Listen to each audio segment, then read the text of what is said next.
La jeune génération explose en Afrique. Un tiers de la population est âgée de 15 à 35 ans. De même, les jeunes ont tendance à se désengager complètement du processus démocratique. Les jeunes votent moins fréquemment, se portent moins souvent candidats et restent sous-représentés dans les institutions. Dans notre pays, la République démocratique du Congo, l'influence de la jeunesse sur le politique national restait très limitée. Le sentiment général est que la politique traditionnelle et la démocratie représentative par laquelle les électeurs déterminent l'issue de luttes de pouvoir au niveau des urnes n'attirent pas l'attention de jeunes cohortes qui se sentent étrangères au processus politique. Mais les événements récents en ont montré que les jeunes sont un instrument crucial dans l'avènement d'une transformation sociale et politique en Afrique.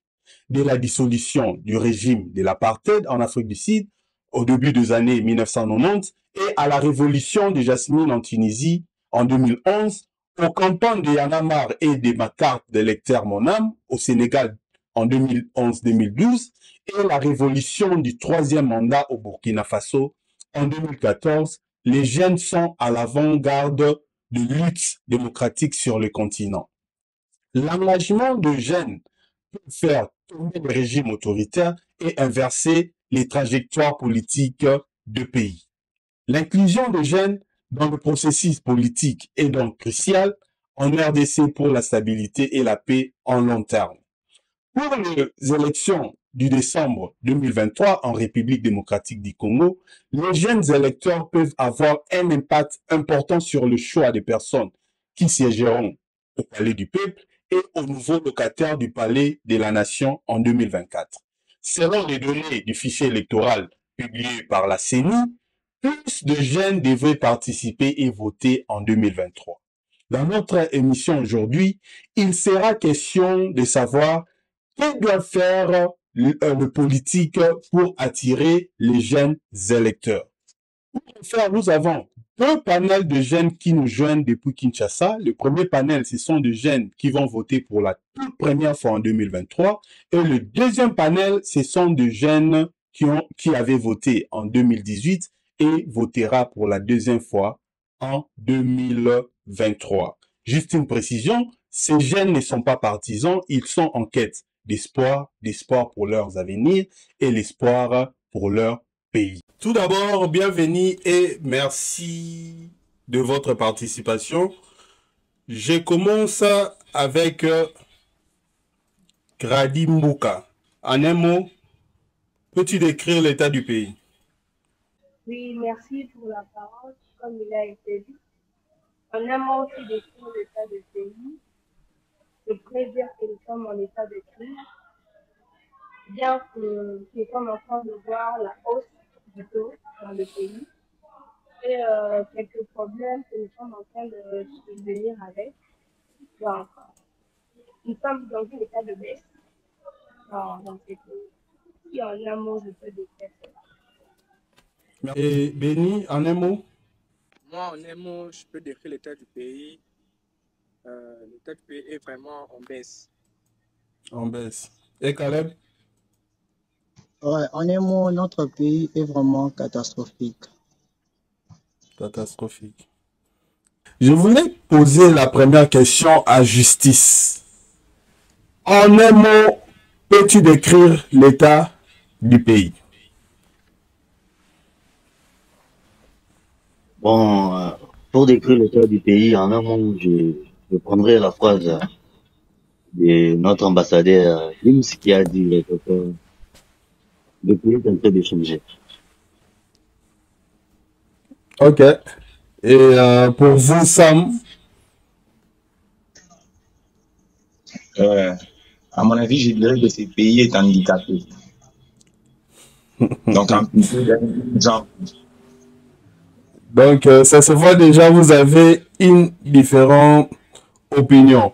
Mais Justice, comme vous avez mentionné Maître Gims, qui disait que les Congo, et comme vous l'avez dit, est en train d'échanger.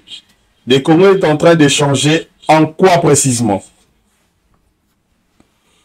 Bon, je dirais que non. Vous voyez, dans ce pays, il n'y a pas de têtes qui manquent dans ce pays. Nous avons des têtes.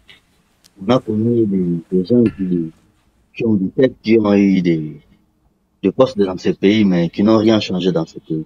Mais on a vite compris que non, c'était pas des têtes qui manquaient, mais c'est la volonté. Maintenant, au sommet du pays, on a quelqu'un qui a la volonté de faire avancer des choses. On a vu que non, bon, on avait toute une chance d'organiser plusieurs choses, mais ce qui n'était pas le cas jadis, vous voyez, non? Mais aujourd'hui, on a organisé le jeu de la francophonie. C'est déjà un pas. Ça montre que nous, si avec les localités, on peut faire de grandes choses dans ce pays. Il suffit juste pas de voir des têtes bien faites, mais aussi avoir la volonté de bien faire, de faire ce qu'on promet. Vous voyez, les politiciens, lorsqu'ils viennent comme je dirais, des dragueurs, vous voyez, des gens qui courtisent donc les filles juste pour voir leurs besoins et puis ils s'en vont. Ouais. Mais lorsqu'on a quelqu'un, on a eu à avoir quelqu'un qui a la volonté de faire avancer des choses, je dirais que non. Dans ce sens-là, je dirais, le pays est en train de changer. Sam, tu es d'avis avec justice et dis-nous pourquoi le pays est amputé d'une jambe. Bon, je ne serai pas totalement d'un avis contraire avec justice.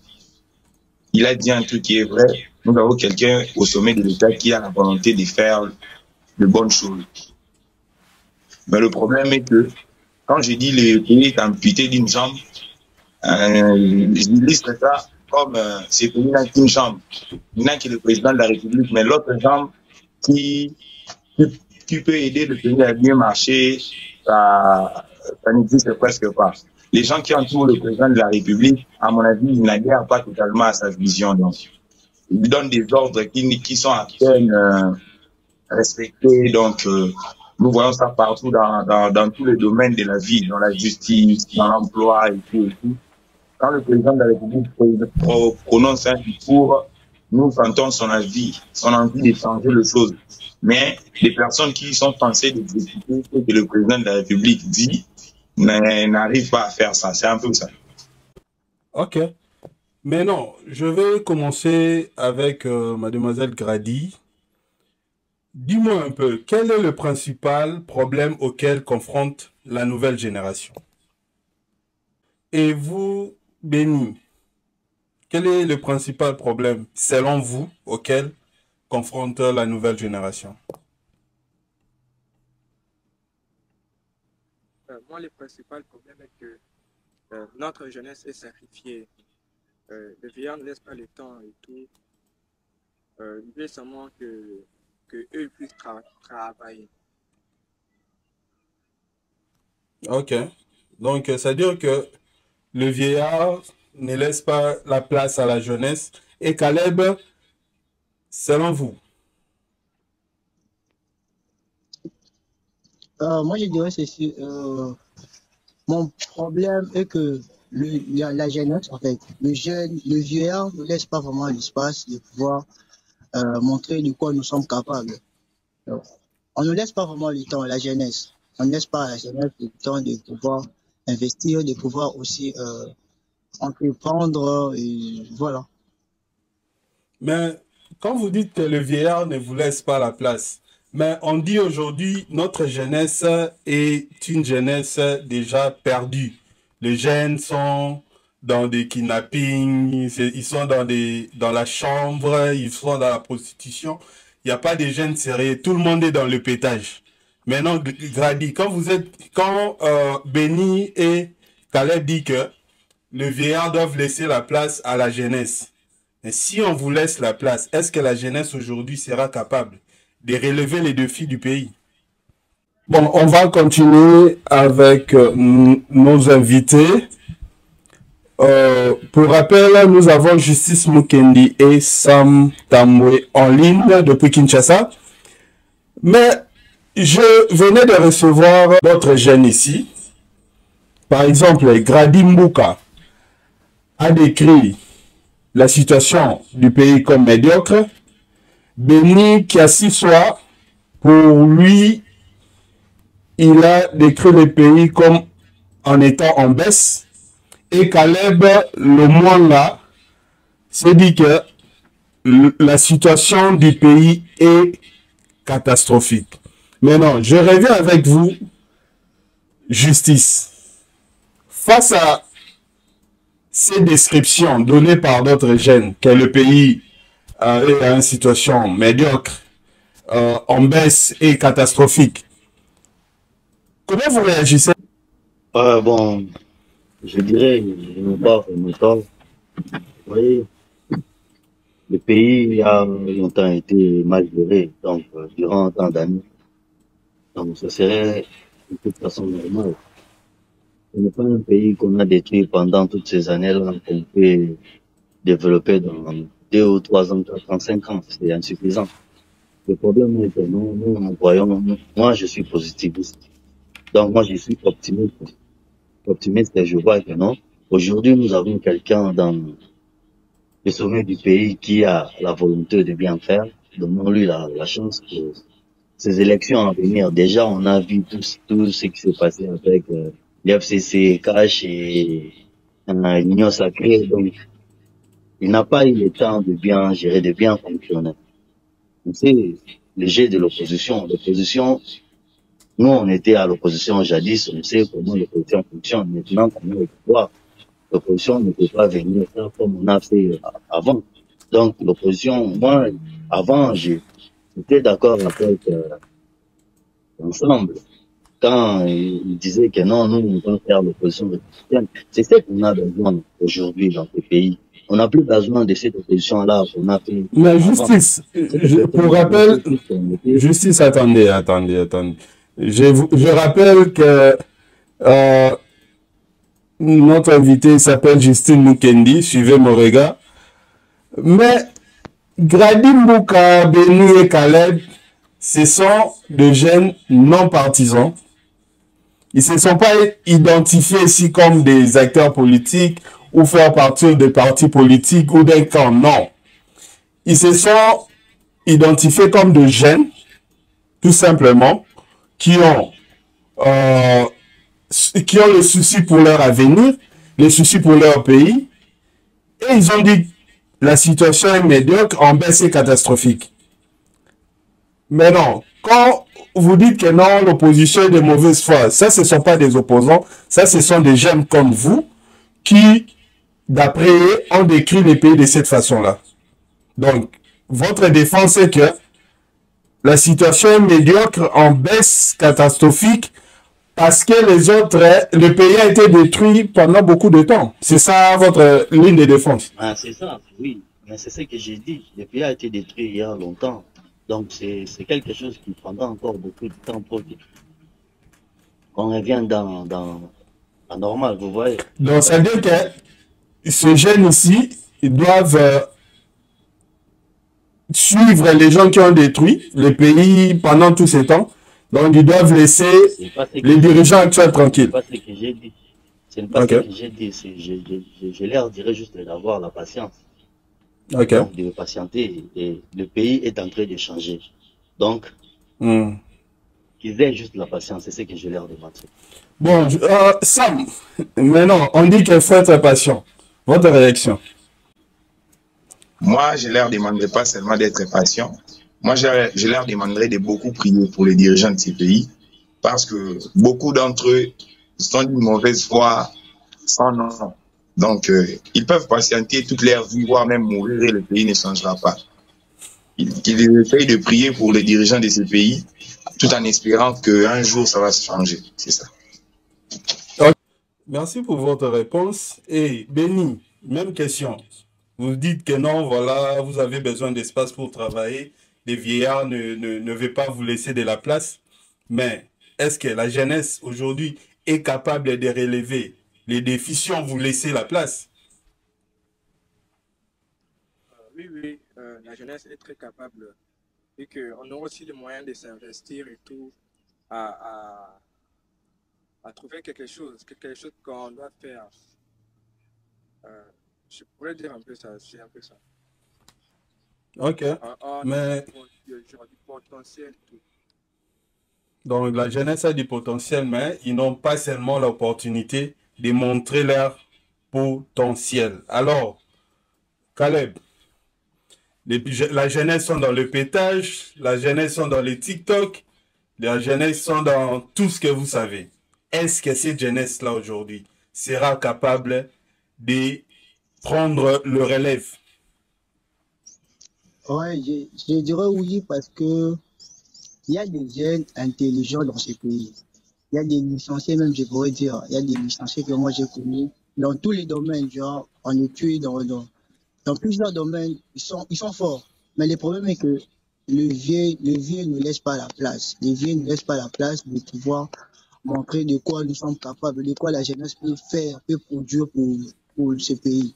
En fait, c'est ça que je pourrais dire. Si vous voyez les jeunes être dans le kidnapping, être dans la prostitution, c'est parce qu'ils ne le voient pas en quoi vous pouvez faire que vous pouvez genre investir en fait. Ils ne voient pas par où vous pouvez investir. Parce que tu peux aller quelque part ou pour travailler je sais pas moi où, il faut être un enfant de qui, enfin être un enfant de quelqu'un pour être là dans cette place. Mais tandis que nous autres là, on n'est pas enfants de qui, mais ça nous demande beaucoup de choses. Pour travailler, peut-être être travailler au gouvernement. Pour travailler au gouvernement, il faut être un enfant de quelqu'un pour être là. Tandis qu'il y a plusieurs gens qui peuvent produire quelque chose, qui peut donner des conseils, peut-être des idées au gouvernement, mais l'idée ne laisse pas la place. Vous voyez un peu. Moi, ce qui me dérange, en fait, c'est ça. Il y a peu de gens qui travaillent au gouvernement. Il y a peu qui travaillent, je sais pas moi. Donc, en fait, c'est ça ma préoccupation, en fait. C'est ça vraiment ma préoccupation. Mais, Grady, comme je venais de dire dans mon introduction, les élections arrivent. La jeunesse, les jeunes électeurs peuvent avoir un impact important sur le choix des personnes qui vont diriger les pays. Parce qu'il y a beaucoup de jeunes. Mais, face aux élections, quel est l'état d'esprit que vous allez aller, je signale que ça sera pour la toute première fois que vous puissiez voter. Quel est l'état d'esprit que vous allez partir avec aux urnes? Comme je le disais, nous avons besoin d'une personne qui sera capable de promouvoir à la jeunesse. Nous n'avons pas besoin d'une personne qui sera là pour promettre à la jeunesse.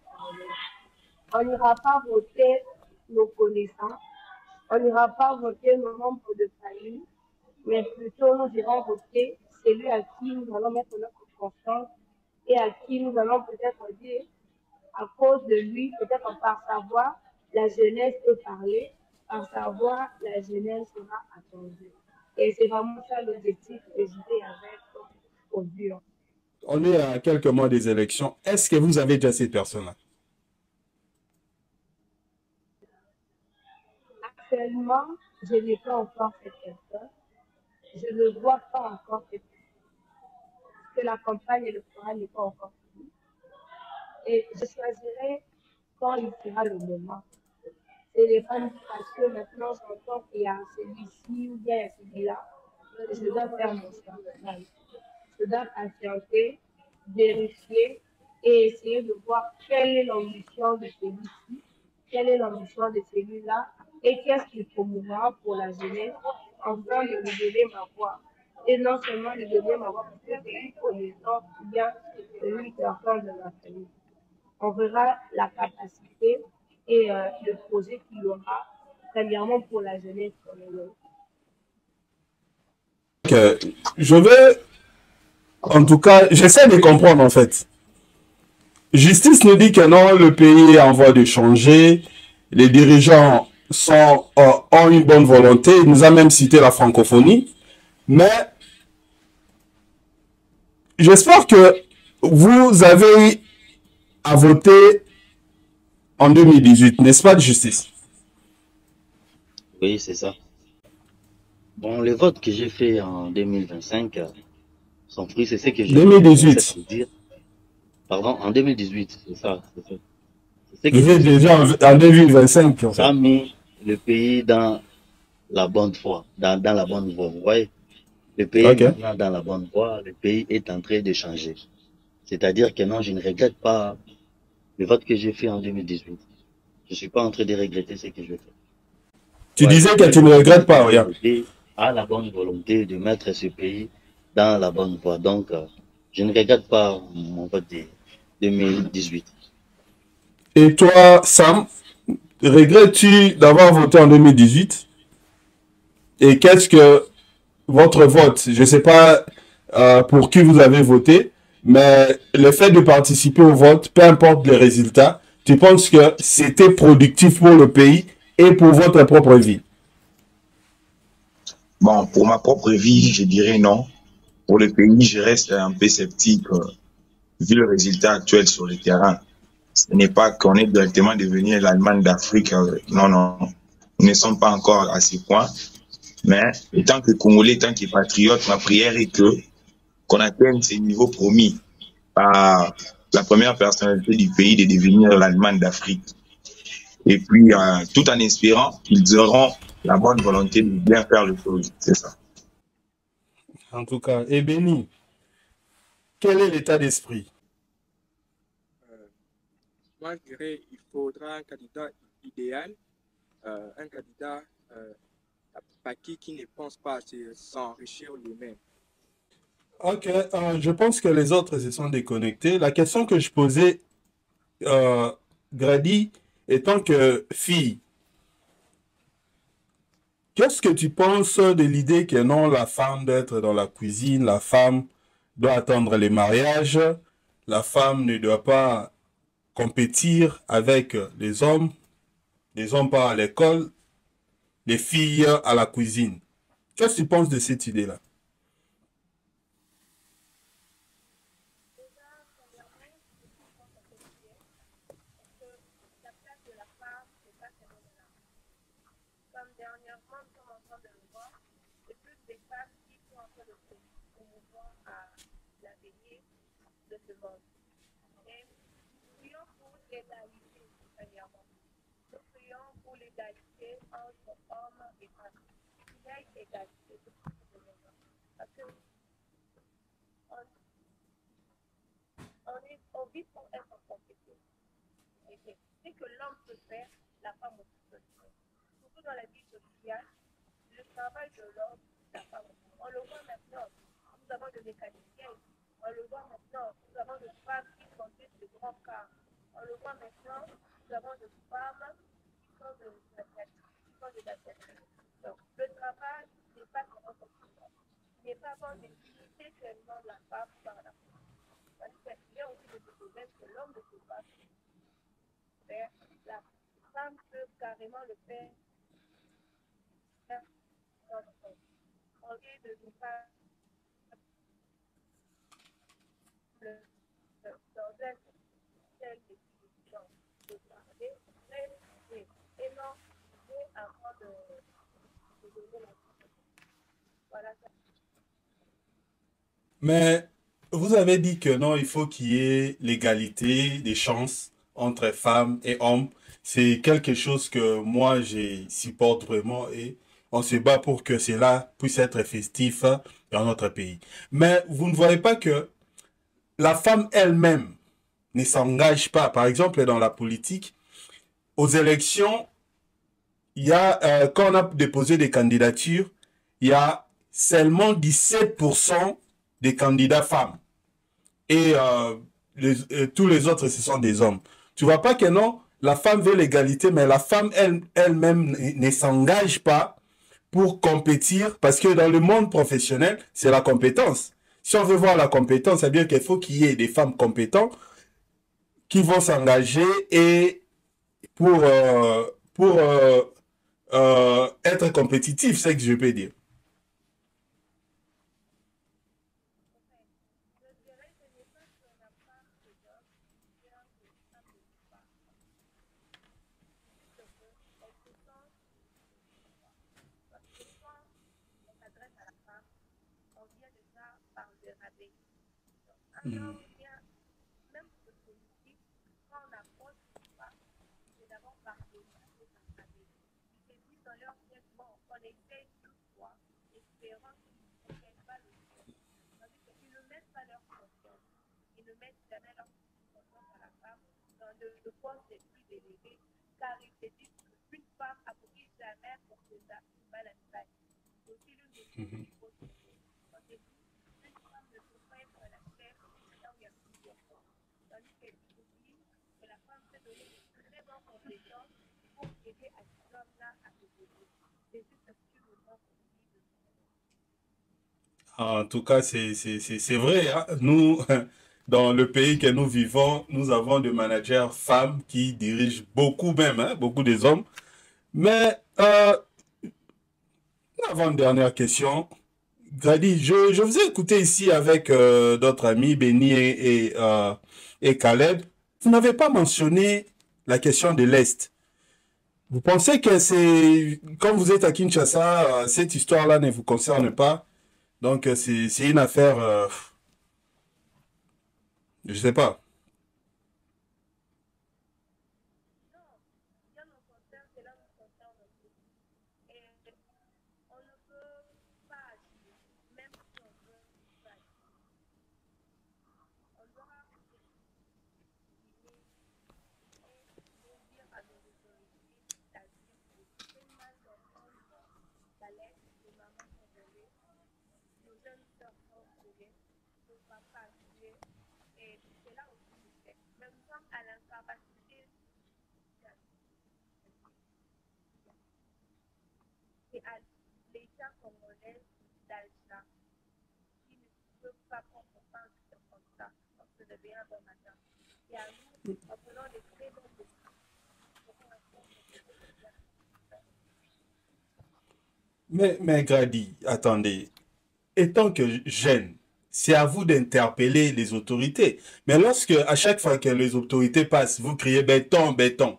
Mais comment est-ce que l'autorité là peut savoir que non, voilà, peut connaître vos préoccupations? Parce qu'à chaque fois que vous voyez l'autorité, c'est pour chanter pour lui. Vous n'avez jamais, vous êtes jamais sorti pour protester, pour lever la voix. Vous êtes là en train de regarder. Comment est-ce que les autorités là peuvent se dire que non, voilà, ça ce sont des préoccupations de la jeunesse et je dois prendre au sérieux ce que la jeunesse dit. Si vous ne manifestez pas votre colère, nous voyons dans d'autres pays, la jeunesse est en train de pousser leurs autorités à faire le bien pour leur pays, mais on constate que, comme je disais avant, nos jeunesses sont dans le TikTok, sont dans la distraction, et ils sont en train comme ça de laisser leur vie couler, et vous allez vous retrouver à 30 ans, 40 ans, et le pays est toujours comme elle est. ce n'est pas que la jeunesse ne veut pas parler. La jeunesse étant incapable d'agir. Parce qu'on se dit, si on s'élève pour faire la marche, ils seront là pour nous. Ils peuvent dire oui, on a envie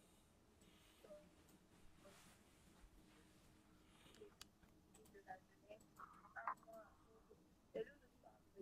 Même dans le domaine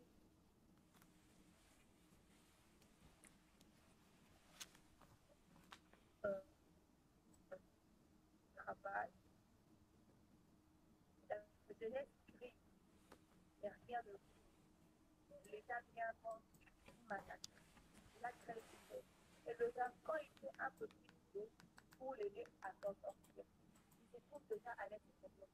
Et pour crier pour l'aide, aura-t-il cette force-là ou bien cette force? Il va vraiment se sortir de tout. Voilà l'une des choses qui fait en sorte que la jeunesse populaire. Vous savez, à cette émission, je vous ai appelé pas pour débattre avec vous, je vous ai appelé pour que vous donnez votre avis, qu'on puisse savoir l'état d'esprit de la jeunesse, euh, parce que nous savons que bientôt, nous allons aux élections.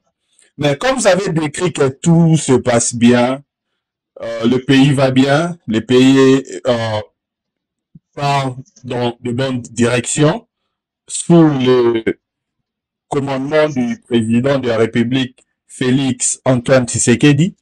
Maintenant que nous partons aux élections, donc pour vous, il n'y a pas quelque chose que vous vous dites que non, après les élections de 2023, doit changer. Je commence avec ça. Non, moi, j'ai pas dit ici que tout était rose avec le pouvoir actuel. Non, j'ai pas dit ça. Moi, j'aimerais que beaucoup de choses changent. Beaucoup de choses doivent changer dans ce Par pays. exemple, Le système doit changer, la justice doit changer, on doit donner les emplois aux jeunes. Donc, l'insécurité qui sévit à l'Est depuis toujours, on doit en trouver une solution quand même. L'enseignement, donc, ce n'est plus l'enseignement qu'on connaissait avant. Donc, beaucoup de choses doivent changer. Si j'essaie d'énumérer ici, on va pas dormir ici. Hein? On va risquer à continuer à parler. Beaucoup de choses doivent changer. Et puis, comme tu le disais tantôt, nous irons vers les élections. Je n'ai pas dit que je ne suis pas un partisan de quelqu'un et tout, mais la personne idéale qui devra conduire ces pays, c'est quelqu'un qui aura sa main sur le cœur, qui regardera le problème de son peuple comme un vrai père, c'est ça. C'est un est-ce que candidat idéal pour moi. déjà, vous avez déjà vu cette personne? Non, Ah, jusque-là, comment des élections? je n'ai pas vu ces personnes. Cette personne-là, plutôt. Nous sommes encore patients à attendre, quoi ça, leur programme pendant la campagne électorale et on saura qui choisir à partir de ça. Donc, ça veut dire que l'option de reconduire le président actuel n'est pas sur la table. Bon, toutefois, on peut lui accorder sa deuxième chance. Il suffit juste qu'il ajuste quelques manières de faire les choses. Ce n'est pas que Je n'ai pas dit que son bilan est largement négatif, non. Il a montré quelque chose, quelques bonnes choses, mais il a beaucoup à changer s'il veut qu'on lui accorde le second mandat. Ok. Et pour vous, justice, tout le Bon, rôle je dirais la même a chose. changé pour Je, le prochain quinquennat. je dirais la même chose. Je n'ai pas dit, moi aussi, je n'ai pas dit que le pays a changé. Faut rectifier ça. Je n'ai pas dit que le pays a changé. J'ai dit le pays est en train de changer. Nous sommes sur la bonne voie. J'ai dit que le pays est en train de changer et je n'ai pas dit que le pays a changé. Allô? Vous m'écoutez? Oui, je vous écoute. Voilà. Le pays est en train de changer et non que le pays a déjà changé. Non. On sait que nous venons de loin et le pays a été vraiment détruit et ça demande du temps. Ça demande du temps. Et il faut beaucoup de temps pour que ce pays Et ce selon pays vous, change. combien de temps nous Ah, devons accorder selon vous, combien oui. de temps nous devons accorder au pouvoir actuel pour que nous voyons réellement le changement? En très, mais Oui, le changement. déjà, ce pouvoir actuel a eu à gérer pendant 5 ans, pas seul. Là, nous connaissons ça tous. Nous les connaissons qu'il a eu à gérer avec beaucoup de contraintes et puis beaucoup de difficultés. On a assisté à tout ça. Nous tous, on était là, on a vu ce qui s'est Quelles sont passé. ces difficultés? Espérons que si on lui accordait un deuxième mandat et que nous lui accordons aussi une majorité, qu'il pourrait aussi faire quelque chose que nous espérons. Nous avons déjà vu sa volonté. Moi, ce que j'ai dit, moi, je crois en sa volonté. Il a la volonté de bien faire. On peut encore lui accorder une seconde chance et voir ce qu'il va faire. C'est ce que j'ai dit. Et je n'ai pas dit que le pays a changé et que tout est devenu rose. C'est pas ce que j'ai dit. Le pays est en train de changer, c'est-à-dire que non, nous sommes dans la bonne voie. Il suffit juste de la volonté, la bonne volonté de faire bien les choses. C'est ce que j'ai dit. Vous savez, le souci de tout le monde est que le pays puisse changer. Nous ne sommes pas ici pour euh, juger les gens, mais nous voulons juste que le pays puisse changer. C'est à une échelle de combien, vous demandez? Il y a une échelle, là. Sur combien? Quelle? Sur combien? Sur 10. combien? Sur 10. Mhm. Je lui donnerai 6. Et Sam? Ouais. Moi, je donnerais 5,5. 5,5. Donc, une moyenne de 5,5, 6. Donc, bon, je suis un peu départagé par rapport aux jeunes que j'avais réussi avant et vous. Je ne sais pas si, c'est comme si vous ne vivez pas dans un même pays. Euh, le premier panel nous a parlé ici des emplois, La jeunesse a besoin de travailler. Les gens qui sont là ne veulent pas laisser la place à la jeunesse. Le problème d'emploi, la jeunesse est muselée. Ils ont peur de manifester parce qu'ils ont peur que le pouvoir peut réagir brutalement. Qu'est-ce que vous pensez par rapport à cette lecture? Je commence par ça. Ouais, les jeunes n'ont pas du tout tort. Ils ont un œil presque le même avec nous. Donc, ce pays est resté trop longtemps bloqué pour un certain type de gens. Donc, ce sont seulement eux qui reçoivent du boulot, des bons salaires. Ils sont dans des entreprises publiques et tout. Et puis, ce qu'ils ont dit aussi ici, la jeunesse a peur de manifester. Comme je le disais, la lecture qui a été faite ici par d'autres jeunes, selon laquelle le pays, la jeunesse a un problème d'emploi, il n'y a pas d'emploi. Les vieux qui sont dans des postes ne laissent pas la place à la jeunesse. Et puis, il y a, pour avoir un emploi, il faut être l'enfant d'une autorité pour te faciliter euh, l'obtention de l'emploi. Et puis, ils ont dit que non, ils ont peur de manifester parce que l'État peut réagir avec brutalité. Quelle est votre pensée par rapport à ça? Oui, bon, moi je dirais que cette question n'a pas été posée par rapport à la jeunesse. Depuis qu'on a commencé, vous avez posé des questions, mais vous n'avez pas posé la question sur la jeunesse. Et pour cela, on n'a rien dit sur ça. Mais vous avez posé la question sur l'état du pays, et on a eu à commenter sur ça. Je vous ai posé Je la dirais, question ici. pardon, Je vous ai posé la question ici. Euh, quel était le principal problème auquel est confrontée la nouvelle génération? Si vous n'avez pas écouté la question, vous avez l'opportunité maintenant de nous répondre. oui, c'est ce que j'ai dit. Bon, vous Quel est voyez, le principal problème je auquel confronter la nouvelle génération? reste toujours dans ma position que le pays est en train de changer. Vous voyez, le pays a été très longtemps Mais mal juste, géré. Vous vous voyez, vous répétez, pardon. et puis vous avez dit que je ne vous ai pas posé la question sur la jeunesse. Ça, c'est pas une Et question politique, c'est une question purement pour la jeunesse. Le mais ça principal concerne la problème politique. auquel est confrontée la nouvelle génération, d'une manière générale, que ce soit des jeunes de l'opposition ou de la majorité en général, quels sont les challenges que les jeunes face dans notre pays? Mais la survie de la jeunesse, de notre jeunesse, donc, on est jeunes aussi. Notre survie dépend de la politique du pays, c'est ça, non? Pour Yeah. créer des emplois, c'est la politique qui crée des emplois, ce n'est pas la jeunesse.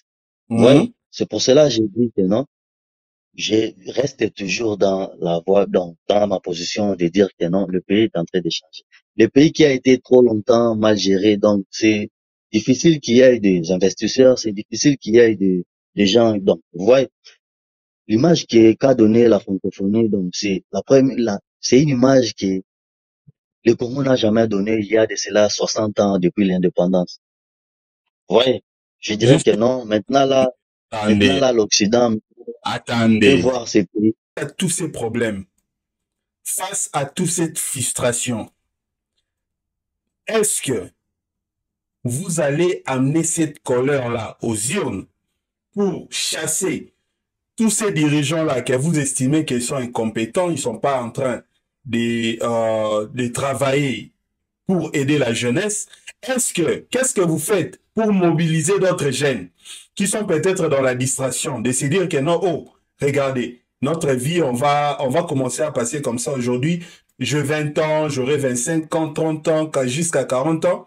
Le pays ne va pas changer si on continue comme ça. Est-ce que vous vous mobilisez entre vous pour dire que non, nous sommes une force étant que la jeunesse et on va amener notre colère, la colère de manque d'emploi, la colère, comme tu venais de dire que quand tu fais quelques commerces comme ça, il vient pour tout casser. Est-ce que cette colère-là, vous allez amener cette colère-là aux urnes pour chasser ces gens? Ok, merci beaucoup, Grady Mbouka, pour votre participation dans notre émission Acte Patriotique.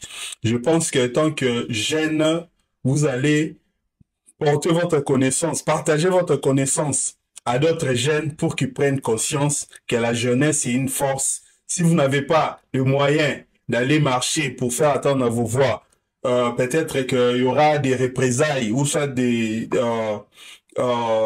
tout ce qui peut arriver, tous les risques, mais vous avez l'occasion de hausser votre voix pacifiquement à travers les urnes. Voter utile, en tout cas, ça va pour votre intérêt. En tout cas, merci beaucoup. Est-ce que vous avez une dernière parole? Merci beaucoup, chers internautes, pour votre attention. Je pense qu'aujourd'hui, nous allons nous arrêter là. Je vois qu'il y a un problème de connexion avec nos amis à partir de Kinshasa. En tout cas, c'est une partie remise. Nous allons continuer cet échange avec la jeunesse parce que nous avons besoin d'éveiller les jeunes pour prendre en charge leurs avenirs. Parce que un message à tous les jeunes de notre pays, de la République démocratique du Congo, partout où vous êtes, il faut savoir que vous êtes la prochaine génération. Votez maintenant et participez aux décisions politiques vous assureront un avenir devant vous. Si vous voulez un avenir avec un emploi, des soins de santé accessibles et tout ce qui est important pour vous, vous devez vous battre pour cela. Donc, merci beaucoup. Je vous demande tous de vous abonner très massivement à votre chaîne Anaïs Fastar TV. En tout cas, votre émission Acte Patriotique, nous allons continuer à faire le travail de veiller tout le monde pour que nous puissions nous engager dans le développement et dans la transmission de notre beau pays qui est la République démocratique du Congo. En tout cas, on s'arrête là pour le moment. Nous allons revenir avec peut-être d'autres jeunes et peut-être on va encore appeler nos amis pour que nous puissions continuer nos échanges. Merci beaucoup et à très bientôt.